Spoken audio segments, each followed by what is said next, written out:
Hello everyone, welcome to Education Enhancement. Previous session में हमने properties of solids के बारे में बात की। आज के इस सेशन में हम प्रॉपर्टीज़ ऑफ लिक्विड्स के बारे में पढ़ने जा रहे हैं। तो चलिए आज का सेशन स्टार्ट करते हैं। देखिए, जो ये लिक्विड्स हैं, they have no fixed shape but have a fixed volume.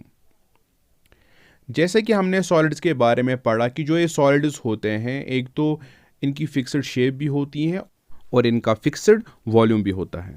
लेकिन जो लिक्विड्स हैं, इनमें खाली फिक्स्ड वॉल्यूम होता है। इसकी जो शेप होती है वो चेंज होती रहती है। हम लिक्विड्स को जिस भी कंटेनर में डालेंगे, ये उसी कंटेनर की शेप ले लेते हैं। मान लीजिए हमारे पास एक कप है, एक बोतल है और एक गिलास है। अगर हम इन तीनों में पानी डालेंगे तो जो ये पानी ये इन तीनों की शक्ल ले लेगा। ठीक है, दैट मीन जो ये लिक्विड है ये अपनी शक्ल को चेंज करता रहता है। वो इसलिए जो इस लिक्विड्स के पार्टिकल्स होते हैं उनके दरमियान थोड़ी सी स्पेसिंग हो और जो फोर्स ऑफ अट्रैक्शन उनके दरमियान होता है वो थोड़ा कम होता है एज कंपेयर टू सॉलिड्स। इसीलिए लिक्विड्स की शेप चेंज होती रहती है, लेकिन जो इनका वॉल्यूम होता है वो फिक्स रहता है। जैसे कि आप अभी स्क्रीन पे देख पा रहे होंगे, 200 ml लिक्विड एक बोतल में है। अगर हम इसी को डालेंगे किसी बड़े वाले कंटेनर में, ठीक है, तो ये 200 ml ही रहेगा, ये उसमें 400 ml नहीं बनेगा। दैट मीन्स जो लिक्विड्स हैं they have the tendency to maintain their volume. या दूसरे इमेज की बात करें हम, तो एक टेस्ट ट्यूब में 10 ml वाटर है। अगर हम इस 10 ml वाटर को डालेंगे 40 ml बीकर में, तो उस 40 ml बीकर में 10 ml पानी अपनी स्पेस ले लेगा, ये 20 ml स्पेस नहीं लेगा। ठीक है, अगर हम उसमें वॉल्यूम चेक करेंगे तो ये 10 ml ही निकलेगा। दैट मीन्स जो ये लिक्विड्स हैं दे हैव फिक्स्ड वॉल्यूम। तो चलिए अब हम लिक्विड की दूसरी प्रॉपर्टी देखते हैं, जो है liquids are not rigid but have the tendency to flow. ये रिजिडिटी होता क्या है? It is the tendency of a substance to maintain और retain their shape when subjected to outside force. जब एक सबस्टेंस रेजिस्ट करता है अपनी शेप मेंटेन करने के लिए, जब उस पर कोई एक्सटर्नल फोर्स अप्लाई किया जाता है, तो इसी को बोलते हैं रिजिडिटी। ठीक है, तो हम बोलते हैं कि वो सबस्टेंस रिजिड है। जो ये लिक्विड्स हैं ये रिजिड नहीं है, वो इसलिए क्योंकि इनके पार्टिकल्स के दरमियान स्पेसिंग होती है। अगर हम सॉलिड्स की बात करें तो वो रिजिड होते हैं, क्योंकि जो इनके पार्टिकल्स होते हैं उनमें जो स्पेसिंग होती है वो 0 के बराबर होता है। ठीक है, तो जो ये लिक्विड्स होते हैं ये रिजिड नहीं होते हैं, हालांकि इनमें एक प्रॉपर्टी होती है, वो होती है फ्लूइडिटी की। फ्लूइडिटी होता क्या है? फ्लूइडिटी एक प्रॉपर्टी है, it is the tendency to flow and it is a property that is shown by liquids. हालांकि जो ये फ्लूइडिटी होती है, हर एक लिक्विड की अपनी अपनी फ्लूइडिटी होती है। ठीक है, जो ये फ्लूइडिटी होती है it differs from one liquid to another. आप अभी स्क्रीन पर देख पा रहे होंगे। देखिए, एक बॉल है, यह आपको पता है कि बॉल एक सॉलिड है। जब हम इस बॉल को ग्राउंड पे थ्रो करते हैं तो जो इस बॉल के पार्टिकल्स होते हैं ये सारे के सारे एक साथ इस ग्राउंड पे हिट करते हैं। लेकिन अगर हम लिक्विड की बात करें, जैसे कि आप अभी स्क्रीन पे देख पा रहे होंगे, जब हम बोतल से पानी को गिलास में डालते हैं तो थोड़ा सा पानी बोतल में रहता है, थोड़ा सा पानी बोतल के माउथ के पास रहता है, थोड़ा सा पानी हवा में रहता है और थोड़ा सा किस में चला जाता है? गिलास में। तो कहने की बात यहाँ पर यह है कि जो लिक्विड्स के पार्टिकल्स होते हैं ये एक साथ इस गिलास में नहीं जाते। ठीक है, दैट इज़ वाई जो लिक्विड्स होते हैं ये एक प्रॉपर्टी शो करते हैं जो है फ्लूइडिटी। लेकिन जो ये फ्लूइडिटी है हर एक लिक्विड की अपनी अपनी होती है। अगर हम हनी की बात करें तो इसमें जो फ्लूइडिटी होती है वो काफ़ी कम होती है।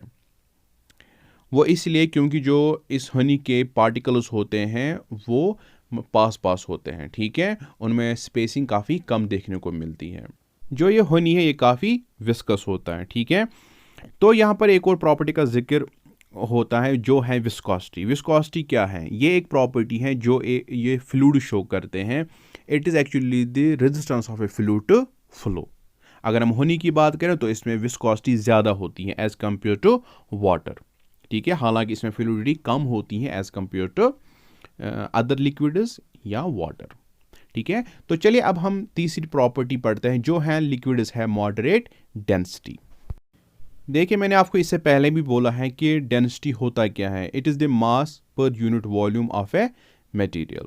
ये हमें शो करता है क्लोजनेस ऑफ पार्टिकल्स। अगर हम सॉलिड्स की बात करें तो इसमें जो पार्टिकल्स होते हैं वो काफ़ी एक दूसरे से क्लोज होते हैं।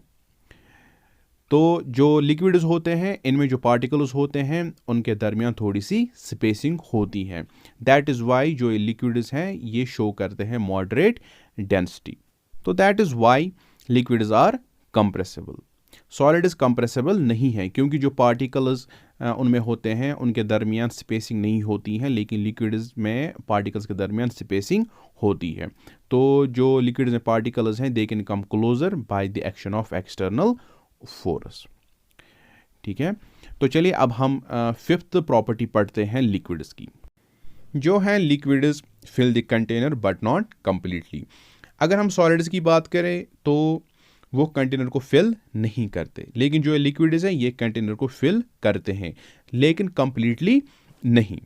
वो क्यों? क्योंकि जो लिक्विड्स में जो फोर्स ऑफ अट्रैक्शन होता है पार्टिकल्स के दरमियान वो इंटरमीडिएट लेवल का होता है। ये सॉलिड्स और गैसेस के दरमियान होता है, ठीक है। इसीलिए लिक्विड्स का वॉल्यूम फिक्स्ड रहता है और इसकी शेप फिक्स्ड नहीं रहती। अगर हम लिक्विड को किसी कंटेनर में डालेंगे, ठीक है, ये खाली अपना वॉल्यूम ऑक्यूपाई कर लेगा, उस कंटेनर को पूरा भर नहीं देगा, ठीक है। चाहे आप 1 घंटे के बाद इसको चेक करो, चाहे आप 1 दिन के बाद इसको चेक करो, इसने कंटेनर को फिल नहीं किया होगा, ठीक है। तो चलिए अब हम 6th प्रॉपर्टी पढ़ते हैं जो है liquids possess the property of diffusion. अगर हम सॉलिड्स की बात करें तो सॉलिड्स में डिफ्यूजन नहीं होता, हालांकि कुछ मेटल्स में डिफ्यूजन होता है, लेकिन liquids possesses the property of diffusion. अगर हम दो लिक्विड्स को हम साथ में रखेंगे तो ये इंटरमिक्स हो जाएंगे। जैसे कि अगर हम सॉलिड्स इनटू लिक्विड्स की बात करें, इनके दरमियान भी डिफ्यूजन होता है।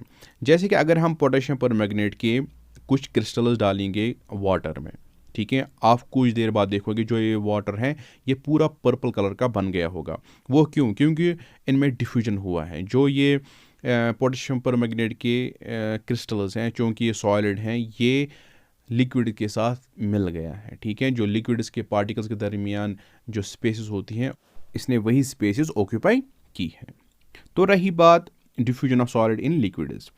अब बात करते हैं diffusion of liquids in liquids, ठीक है। एक लिक्विड दूसरे लिक्विड के साथ भी डिफ्यूज़ होता है। जैसे अगर हम लेमन जूस की बात करें, अगर हम इसके साथ पानी को मिलाएं तो ये मिल जाते हैं, ठीक है। चाहे पानी को लेमन जूस के साथ मिलाएं या लेमन जूस को पानी के साथ मिलाएं, ये एक मिक्सचर बना लेते हैं। तो इससे हमें ये पता चलता है कि जो लिक्विड्स हैं they have the property of diffusion. तो आज का ये जो हमारा टॉपिक था ये यहीं पर समाप्त होता है। नेक्स्ट सेशन में हम पढ़ेंगे properties of gases. Till then take care.